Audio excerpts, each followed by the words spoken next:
Happy Friday, happy Friday, happy Friday. Welcome to a new episode of the social media scene. On today's episode, lots to talk about. First, YouTube. Why did YouTube anger so many YouTube creators this week by hiding the dislike count? Definitely got to talk about that today. Also, 2 new features coming to Instagram, and one includes taking a break from Instagram. And also today, going to talk about Twitter. Twitter secured a major content deal, I call it that, a content deal with Viacom CBS or CBS Viacom, whatever they call themselves these days. I'll tell you more about that and more coming up next. Don't go anywhere. I will be right back.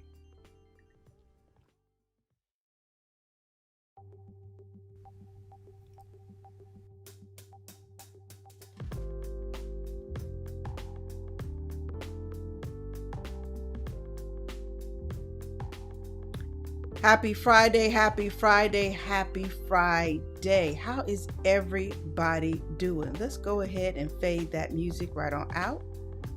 There we go, like so, like that. And welcome. I am Alice Fuller, Principal Consultant at Sheer Social. Now, if you're wondering what in the world that is and who I am, let me give you a little introduction. As principal consultant at Sheer Social, I do primarily social media marketing training and consulting, primarily.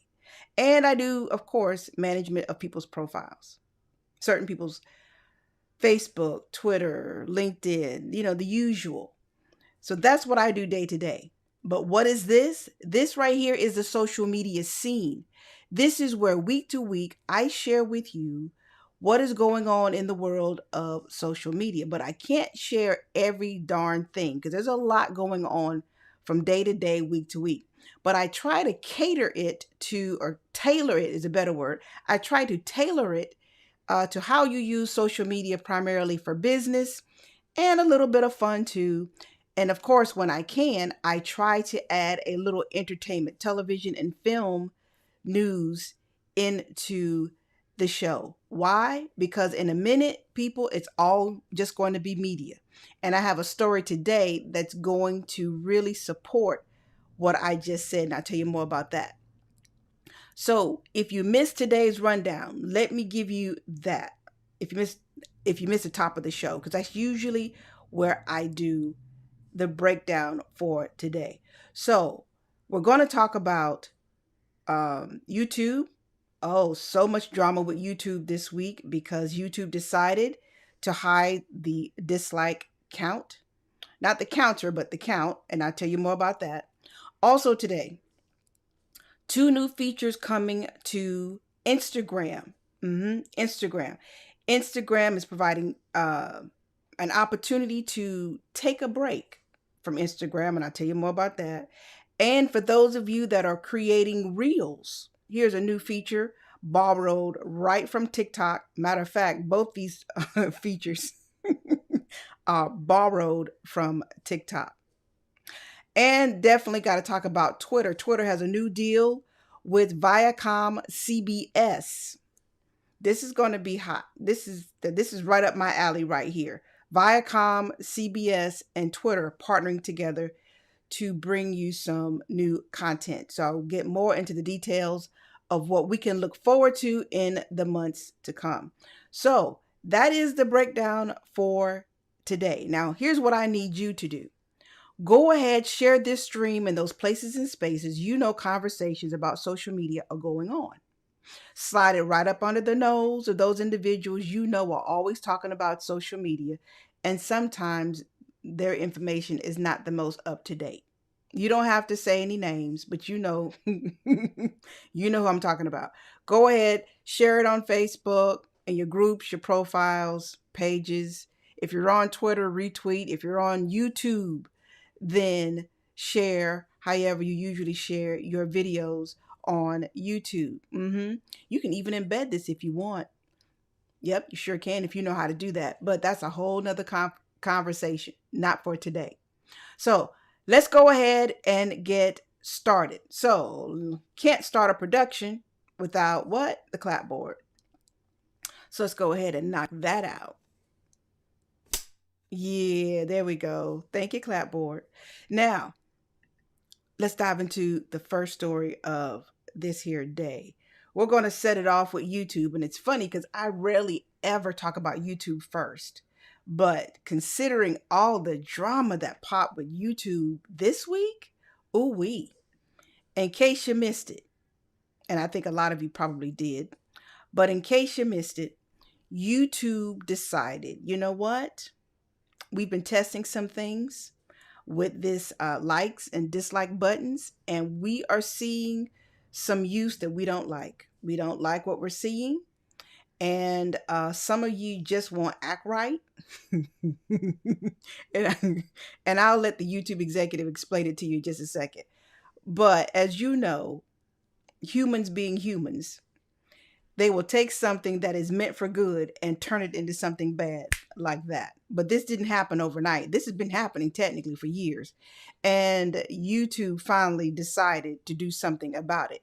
As to what pushed them, lots of conversations about could this be technically not so much for the users, but for the people that spend, thousands, tens of thousands of dollars in ad revenue with YouTube. Those brands, they don't like to see the dislikes going up on their profiles, or better yet, their channels. Could it be this is coming into a political climate that we are in right now? And between elections and between vaccine information, we're seeing some campaigns going on where if people do not agree with what's said in your video, they create I heard a new word I'd never heard before, some sort of brigade. A brigade. Some campaign to dislike your video so that the algorithms will disfavor it. Okay, that's a theory too. And two, it could be, people don't like you just because of what you look like. Male, female, black, white, whatever. They use that dislike button. They push it to their heart's content to once again try to get your video to be seen less. So let me share with you what the YouTube executive has to say, okay? Because then you could hear it directly from the source. Let's go over here to YouTube. Hey folks, you may have seen a while back that YouTube announced it was experimenting with making dislike counts private to only the creator of the video. Now, if you're like me, you were surprised by that. I mean, I've always thought seeing the number of dislikes on a video helps us know as viewers if it's a good video or not, if it's a helpful tutorial or not, or if what a creator is saying in their video is generally agreed with or not. But unfortunately, research teams at YouTube have found there's this whole other use for disliking a video that I had never experienced as a creator, and you may not have either. Apparently, groups of viewers are targeting a video's dislike button to drive up the count, turning it into something like a game with a visible scoreboard. And it's usually just because they don't like the creator or what they stand for. That's a big problem when half of YouTube's mission is to give everyone a voice. So earlier in 2021, YouTube experimented with making the public dislike count private to see if it would help reduce these coordinated dislike attacks across the platform. And after analysis, they did see a reduction. So the update from YouTube is that the dislike button is staying, but the dislike counts will now be private. You can still dislike videos, and that action will be used to tune your own recommendations, but you won't be able to see the dislike count. Only the creator can find it on the back end if they want. Now, a few common questions we saw from the initial experiment. First, without a public dislike count, how can viewers tell if a video is worth watching? Again, I kind of had this question too, but it turns out that while viewers might use the dislike count to give them a sense of a video's worth, when the teams looked at the data across millions of viewers and videos in the experiment, They didn't see a noticeable difference in viewership, regardless of whether they could see the dislike count or not. In other words, it didn't really matter if a video had a lot of dislikes or not, they still watched. Next common question: if creators can still see the dislike count on the back end, how's that any different? They can see it if they look for it inside Studio Analytics under the Engagement tab. But overall, it's much less likely to cause stress and embarrassment if the count isn't visible to the public. And one more common question: is this because YouTube Rewind got lots of dislikes? No, although there are some teams internally who have learned the hard way what it feels like to get lots of dislikes. Now, this again is about protecting all creators and making sure they have a chance to succeed and feel safe in doing so. All right, so that's the update. I hope it doesn't cause too much frustration. Honestly, I think you're going to get used to it pretty quickly, and keep in mind other platforms don't even have a dislike button. So consider that. Thank you, and I hope you're well. Okay, that was wonderful. That was great. And here's my 2 cents. Okay, goodness gracious. Stop talking. Okay, so when we get into this whole conversation about whether this dislike button is going to is going to help or hurt, here's my 2 cents on it.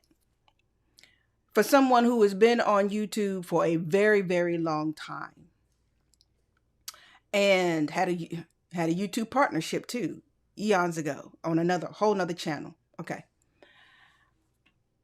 Here's the thing. I think we have gotten to the place where we allow these platforms to really control so much of who we are as content producers, content creators, and as people. Okay. Now, that said, you can still use comments. Okay. You can still look at your traffic. You can still look at your embeds. You can use various different ways to figure out if your videos are actually resonating with your audience. Okay? So you don't have to rely just on the likes and the unlikes. That should have been the case from the start. Yes, it's nice, but if someone dislikes your video but you don't know why, it doesn't really help you. Unless they say something in the comments. It was too long. Your audio sucked. I just don't like your curls. I don't like redheads. Whatever it is. At least that way you know what's going on. But if you can just hit a dislike button and you're looking at that dislike button as a content creator, but there are no receipts. There's no way of knowing why. What's the point? What's the point? You still have no clue as to why someone disliked the video. And because people are fickle, they may have disliked it because a whole bunch of other people disliked it. They may have disliked it because their friends told them. You can't, I hate to say it, and this is going to sound bad, but I'm going to say it anyway. You can't trust people.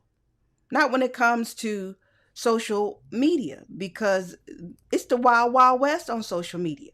And though we do have these analytical tools and things of that nature, but the things you ought to be focusing on more, especially if you're using YouTube for business, it should be tied to web traffic. It should be tied to sales. If you're selling merch, it should be tied to maybe your subscription. You know, how many people subscribe?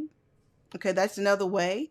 If you've got a membership and you're trying to push people off of YouTube into something you own, use those things as a measure of how well your YouTube strategy is going.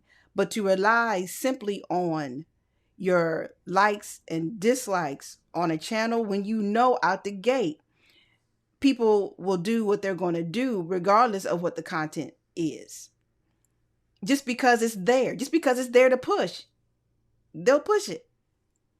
So please, if you are just starting your YouTube channel and you are creating the content and you are looking at your metrics and you're given lots of other various metrics to look at, then use that. Now, as far as the likes and dislikes, yes, if somebody likes it, that's all well and wonderful too.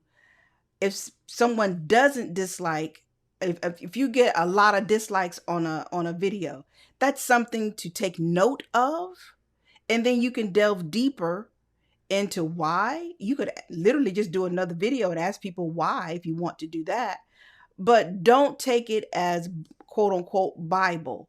Don't take it to such heart that it stops you from creating. It stops you from, or you get into that mood, you get into that headspace wherein you feel like I should stop my channel, I should stop creating videos. Because once again, a lot of people who like your videos, they just may watch them and aren't engaging. And it's usually the negative people who ain't got jack else to do who are more vocal. So just keep that in mind too. This is the world of social media. This is the world we live in. But there are other ways to gauge whether you are having an impact with your content, as opposed to something as arbitrary as a like and a dislike. People, please, these are tools. Social media is supposed to be a tool. A tool, that's it. Like a hammer, like a TV screen, like anything else you use, it is a tool. It should not be a space or place wherein you hang your self-esteem, and or whether you think you as a content creator, especially if you're new, if you have any worth or any value in this space. Okay? You got other ways to validate yourself beyond social media. Please find them, or find a therapy office or somebody to talk to quickly. Okay? So I'll get off my soapbox on that. So YouTube, hide the dislikes. I applaud it. Matter of fact, you're going to get these applause today. That's what you're going to do. YouTube from me. That's what you're going to get. You're going to get this right here. Take all of that. Take all of it. Matter of fact, if you want to get rid of the like too, I'm cool with that. I am. Okay, that's enough. You don't need to get the big head. Okay, so that's the big news on Twitter. I mean, on YouTube, not Twitter, because I got the T in my mind. On YouTube, go over to, get into your YouTube community. Go on Twitter, go on some other places, and see what the general conversations are going on, especially and even on Clubhouse, because there was a lot of conversation on Clubhouse too about this. Some big conversations in Twitter Spaces about this too. So again, do your research, keep creating, keep doing what you're doing, but find some other way of gauging how well you are doing with your, how you're connecting with your audience via YouTube. Okay? That's all. That's it. That's all I want to say on that piece. All right. So let's move on, because there's more to talk about. Let's move on to the gram, to the Insta and gram, another place that, Lord have mercy. People get in a lot of trouble because, once again, you have put your trust and your esteem in the wrong place. Now, Instagram has decided, you know what? We need some good PR first and foremost. Let's keep it 100. This is not the first time either that Instagram, Facebook has decided, you know what? We know that there's a lot going on. We know that people can get sucked into these platforms, and we're going to give you an opportunity to separate yourself a little bit, take a little break. Matter of fact, if I remember correctly, Instagram and Facebook introduced some tools, was this 3-4 years ago, wherein if you were spending way too much time on a platform, you could set up a notification or something in your settings, and it would tell you, you've been here way too long. Find something else to do with your life, even if you're using it for business. You remember that? That was just a couple of years ago, because there was a big conversation about people spending way too much time on the platforms, and it was negatively impacting people's mental health. So this conversation is not new. And matter of fact, I don't even think this new feature, quote unquote, take a break, is new. It's just a rehashing of something that was already in existence. But nonetheless, I will allow Mr. Mazzari to share with you his thoughts on this new thing that Instagram is doing. So let me cue this up right quick because I messed it up a little earlier. And here we go. Hold on. Let's go over here to the gram, specifically to Adam Missouri over here on Instagram, so he can tell you exactly what's going on.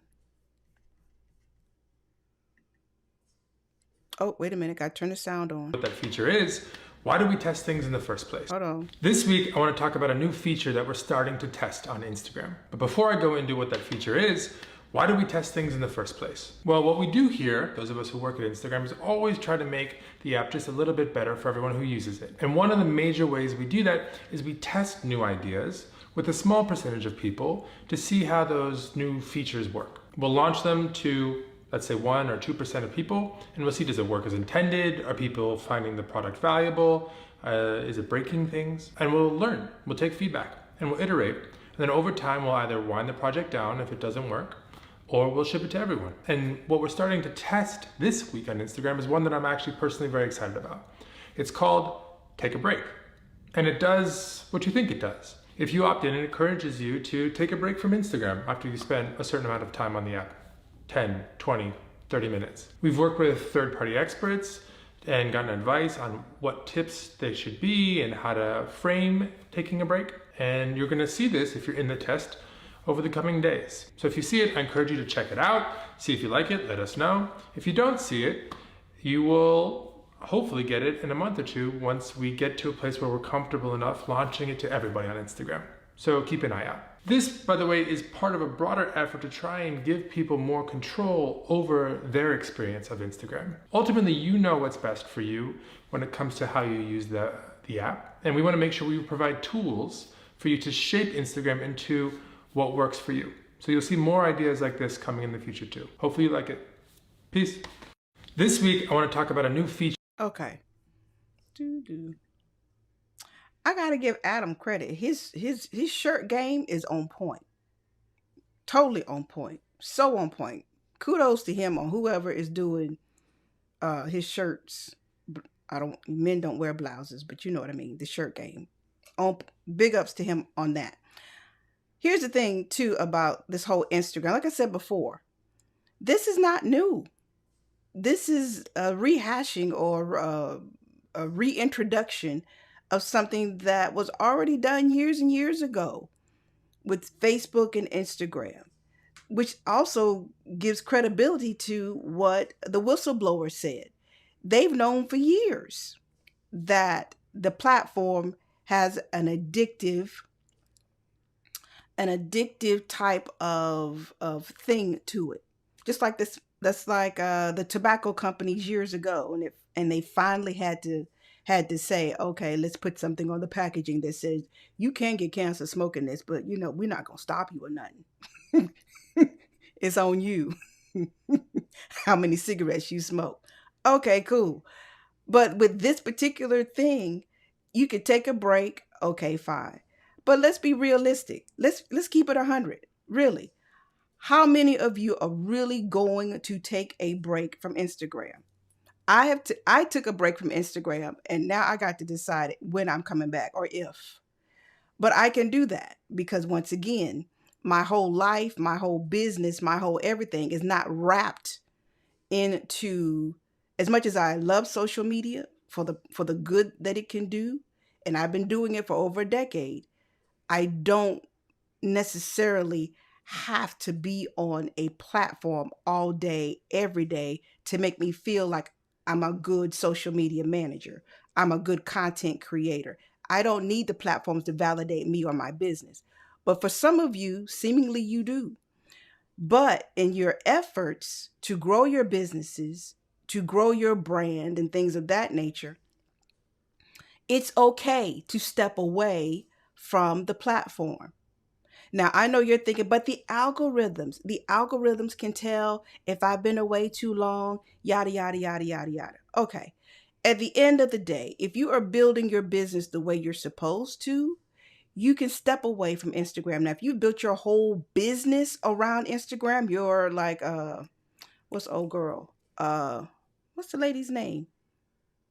I think Zimmerman. I think her name is Zimmerman. She is the Instagram expert. Her, one part of her business is all about Instagram. But be clear, that is not her whole business. If she were to step away from Instagram, she gonna be all right. That's where you need to get to a point too, wherein once again she sees it as a tool of business, wherein she can bring you in through Instagram and then introduce you to other streams of income that she has.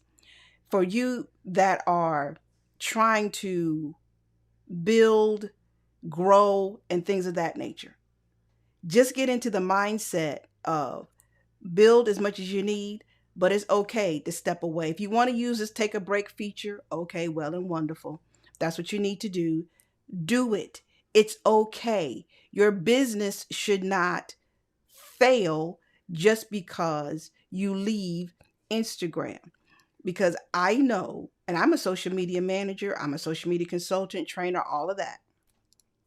And I know out the gate, and I'm gonna keep it really real. I know out the gate people judge me based on what I put out on my profiles. And I know somebody's probably looking at Instagram and saying, I don't know. She ain't got that many followers. And that's fine because I can back up what I do with more than just Instagram. Okay. So, and I have clients, long list of clients, long list of referrals, but it takes years to build that. For those of you that are new, who, especially if you're a new social media manager coming into the game, then again, do not let Instagram or any other tool disturb your peace. These, come in, do what you need to do, step away from it, and repeat. It's okay. Truly, it is okay to not use Instagram for however long you feel it's necessary to step away from the platform. It's okay. Okay. Now, that said, soon as that was announced, Instagram released a new tool for Reels. Okay, so for those of you that are like, you know what, what you just said is all well and wonderful, but the reality of it is, I'm still gonna stay on the gram as long as I need to, and I'm going to really use Reels to my advantage. Okay, cool, do that. If you're going to do that, then know there is a new text-to-speech tool. New text-to-speech tool. The new text-to-speech tool on Instagram is inspired by what is already in existence on what? You already know the answer to that. What is in existence on TikTok. And in fact, the take a break feature too is something that was already introduced on TikTok. Shame, can y'all come up with something new? Please. It don't make any sense. I understand competition, but this is not even competition. This is just whatever they do, we're going to do because we want to be them.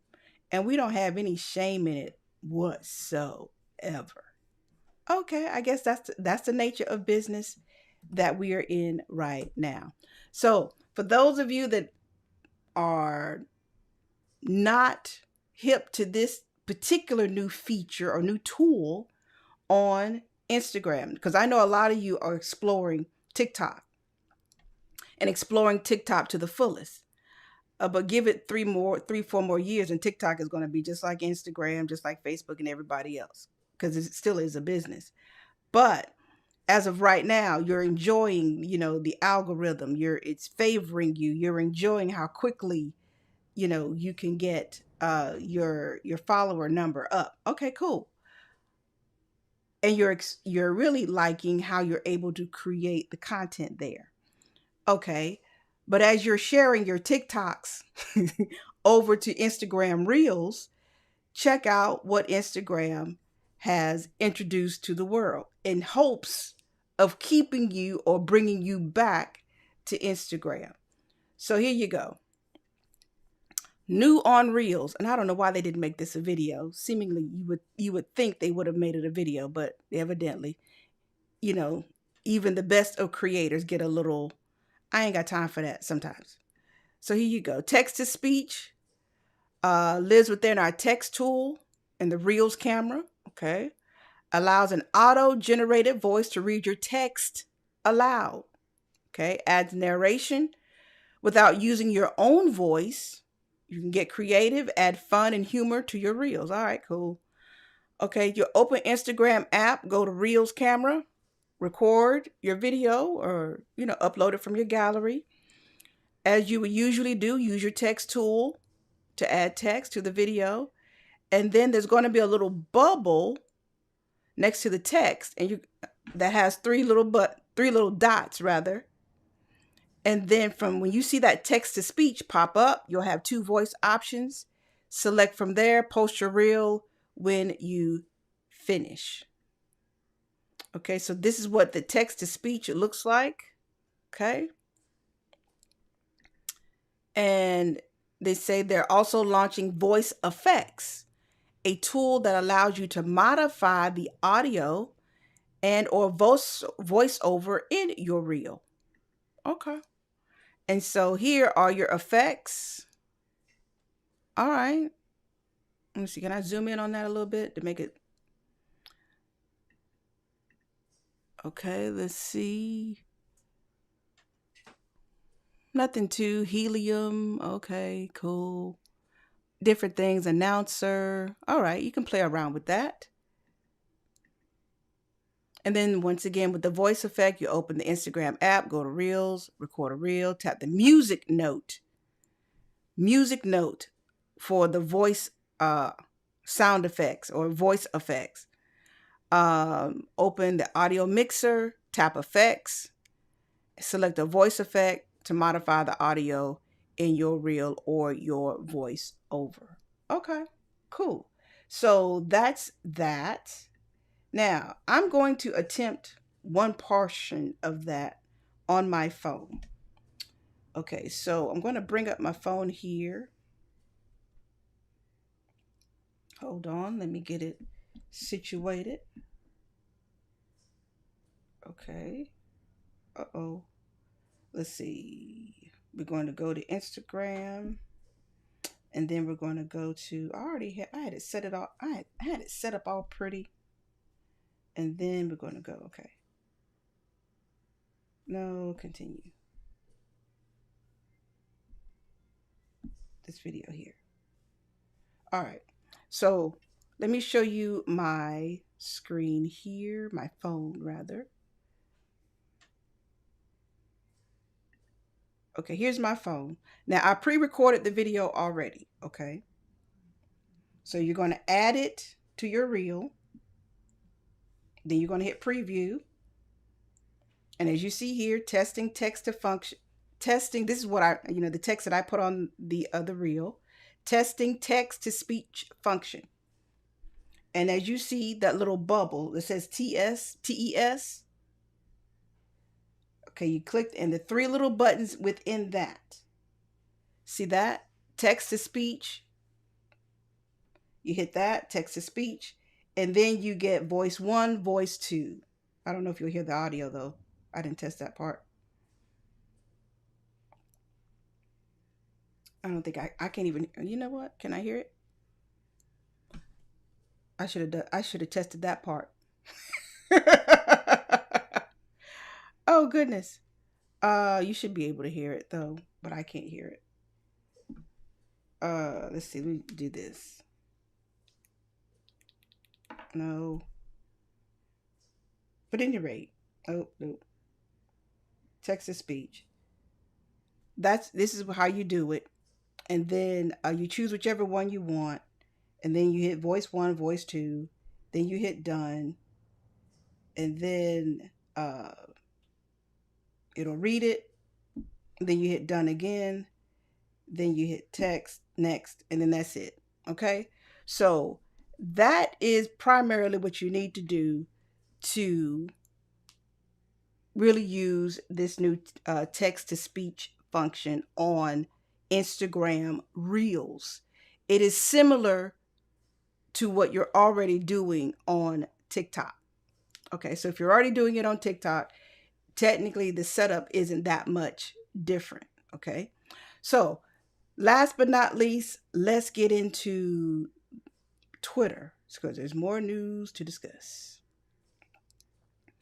Okay, with Twitter, or Twitter, depending on who you ask and when, Twitter has partnered with Viacom CBS. This goes back into what I said before, people. Traditional TV, social media, they're converging.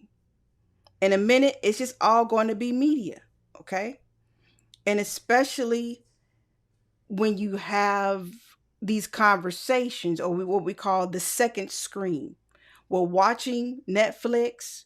We're watching our favorite shows on a lettered network.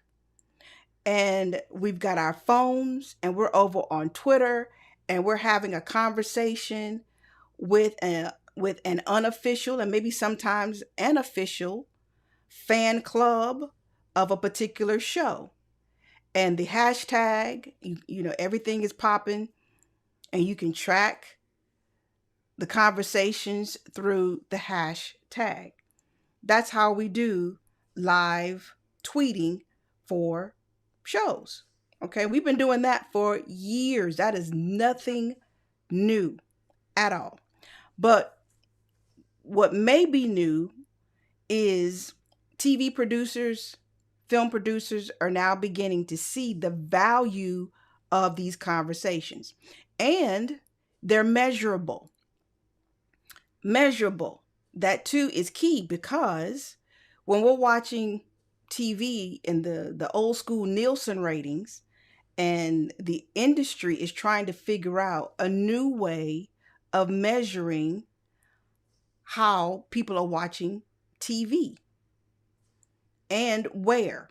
And in many instances, from what I'm hearing from my fellow TV and film professionals, we need a new way of measuring where people are watching the content we produce for television and film. Film, box office, that used to be it. But now that everything is going to a streaming service, got to find a new way to measure how many people are watching the streams, outside of maybe if it's gated and you have to pay to watch that stream, outside of just that the streaming number. If you're on television, then the Nielsen used to work, but now we've got to broaden that, because people are watching from various places: television, on your phone, on a tablet, streaming services. Okay, so that said, Twitter is taking advantage of this, partnered with Viacom CBS, so that CBS, I think it is Viacom CBS, because Viacom bought CBS, or CBS, whatever, you know. They're getting not only Viacom CBS content, which includes, now be clear, this is not just CBS. This also includes the other networks that Viacom CBS owns. In case you didn't know, Viacom also owns, or CBS owns, whoever owns whatever. Viacom CBS owns BET. Remember when BET aired on CBS for the first time? And I can imagine CBS's traditional audience clutching their pearls like, what the hell is this? This is not what we're accustomed to. All this booty on the screen. Never mind, that's a whole nother conversation. So you also get VH1, you get MTV, you get Nickelodeon, you get CBS Sports, and Twitter is also going to gain access to Paramount Plus. So certain shows on Paramount Plus will now stream certain content on Twitter, and they will take advantage of that live engagement with the hashtags. But they're also going to start creating more Twitter spaces. So those conversations around shows, which is great because Netflix did this not too long ago with The Harder They Fall. So as producers and especially producers, executive producers, and things of that nature, the C-suite are looking at, and even some of the people that are below the line are looking at how can we gauge whether this particular offering is successful or not, especially if people are not going back to box offices like they used to. They're not going to the theaters like they used to. But we know from the data that people are now definitely watching more and more online. They're watching more and more content that's streamed, and they're using a second screen, meaning their phone, to engage in real-time conversations. This is a win-win for everybody. And once again, they'll be able to put ads in it from the Twitter perspective. From the producer's perspective, not only will they can sell ads in these streams on Twitter, but like I said before, it's measurable. They can see right out the gate what characters are getting the most mentions. They can see what plot lines, all of that, people are really resonating with. So this is the part that excites me because that's the world I live in. A little bit of TV, a little bit of social media, and sometimes I'm able to join them both in one opportunity. So that's it, people. I would love to be able to tell you which shows are coming to Twitter, but they're keeping that under wraps right now. I suspect though, and you can say, well, Alice was right and or wrong. I suspect what will happen is, as we are fast approaching award show season, which is typically December, January, February, leaning into March, as we're coming up on the Country Music Awards and Daytime Emmy Awards and some other things, you'll probably be able to watch them on Twitter, which is interesting because usually all we've gotten thus far is just red carpet. Okay? Because the red carpet is usually not a part of the broadcast deal, and not to mention the international rights and things of that nature. But now this should be really interesting. Will you watch TV on Twitter? Twitter has already did this with the football games, major league sports games over the last 3 or 4 years. And like I said before, you've gotten some major events. One TV show did stream to Twitter a couple of years back. And now with this new Viacom CBS deal, it'll be interesting to see if more networks begin partnering with Twitter to have this second screen, to create second screen events, to create second screen content that complements what they're seeing on TV. But there's a whole bunch of things that they can do. So that's the part that I'm excited about, as you can tell. All right. So that's a wrap for me, people. That's it. Once again, I have misplaced my clapboard. Oh, here it is. I got it. It is here. It is here. It's a wrap. Yep. It's a wrap. That's it for today. Thank you, everybody, for watching, for coming through. And if there are any questions, comments that you have regarding the show, what was shared in today's show, please feel free to comment. Let me know what you like. And if you didn't like it, okay, that's fine too. But just remember, I'm okay.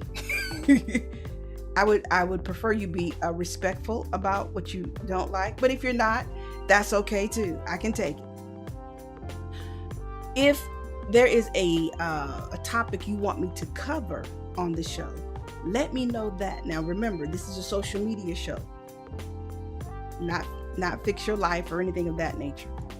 Just keep that in mind. If there's a social media topic you would like for me to talk about, let me know that as well. Otherwise, that's it. It's a wrap. Have a great weekend. People, please be safe out here in these streets, even the internet streets. And I do mean the internet streets. Be safe in those too, because there's a lot going on. And I will see you next week, same time, same place, same social media profiles. Until we virtually see each other again.